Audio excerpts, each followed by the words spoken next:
എന്റെ ഫ്രണ്ടിന്റെ ബ്രദർ ഇവിടുത്തെ ഷെഫ്. ചെല്ലേ. Okay, excuse me.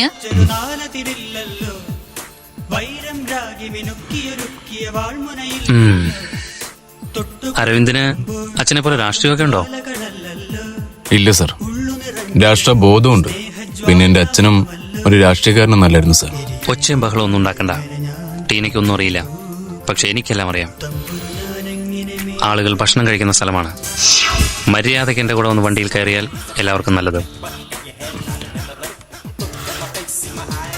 ആട്ടവും പാട്ടും ഒക്കെ എന്റെ രക്തത്തിലുള്ളതാ. പിന്നെ എന്റെ പ്രേമം it's out of my control.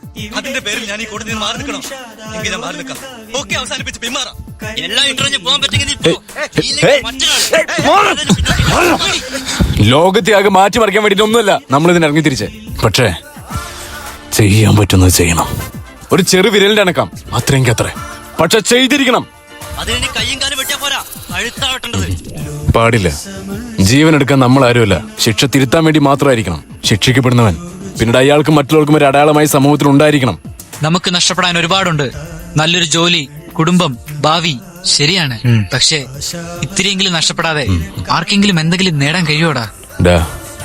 നീ പറഞ്ഞില്ലൊക്കെ അവസാനിപ്പിച്ച് പിന്മാറാന്ന്. പിന്മാറാം. നമ്മൾ ഈ ചെയ്യുന്നതിൽ എന്തെങ്കിലും ശരിയുണ്ടെന്ന് കരുതുന്നവർ ആരെങ്കിലും എന്നെങ്കിലും മുന്നോട്ട് വരും. അപ്പൊ നമുക്ക് പിന്മാറാം.